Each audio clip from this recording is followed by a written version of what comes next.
I usually start talking about why we started Bricknode, because that is the important thing. And it was out of frustration with having built a lot of financial services based on tech over the years, where I had to create the core all over again, where I took care of accounts, transactions, all this boring stuff before I could actually get into creating the value that I want to do.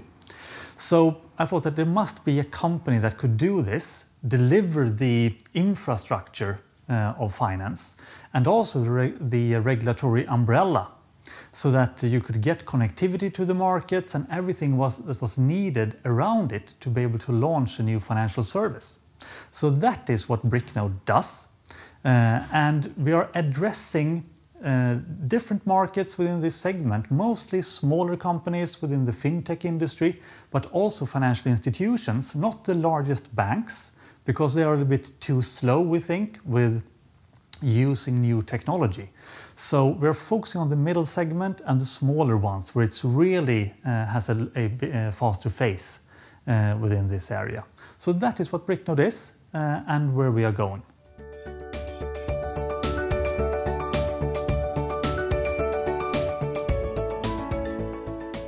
I think it's mostly driven by the consumer demand.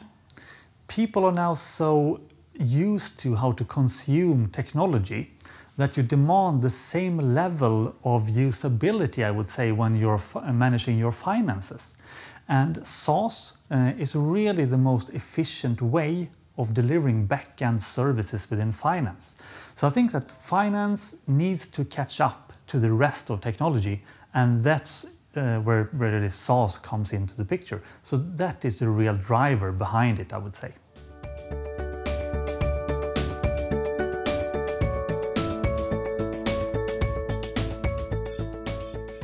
Our revenue model is really based on a fixed fee per module.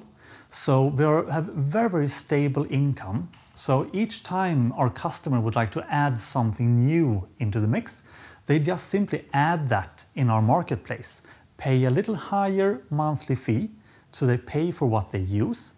Then we also have a volume-based fee based on number of accounts and number of system users. Some might even pay a little bit for assets under management, but that is very little, a very little piece of the whole picture.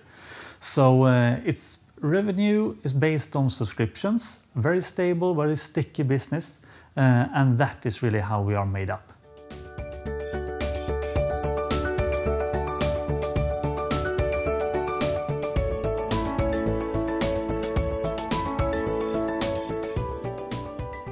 First off, it's very disheartening to have to let go of some of this great growth team that we have assembled during the years.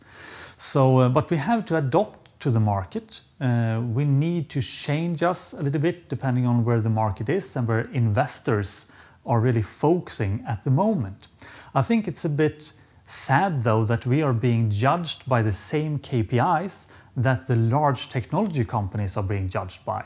As a small company that is growing and has revenue of around 2 million euros, we're not really focusing on getting up to profitability at this stage. We're more shooting to actually build a great platform, get a lot of users in here and build something bigger than just a family business.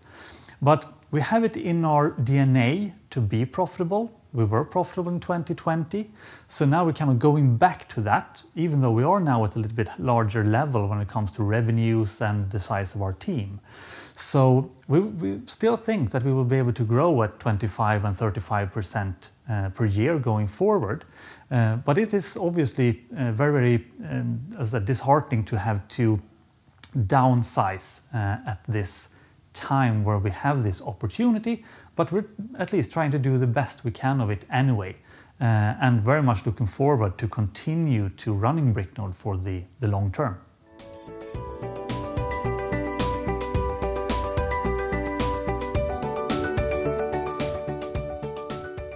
When I'm talking to investors, I usually talk about the same principles as Warren Buffett has been using. Bricknode has built up a great moat around the business. It's a complex thing that we have built over 13 years, that it's a lot of engineering hours that has gone down into that solution. So it's very, very much protected from competition. Another reason is great diversification. Bricknode has customers within many different segments like lending, deposit taking, banking, robo-advisory and so on. So we have a great diversification to different businesses.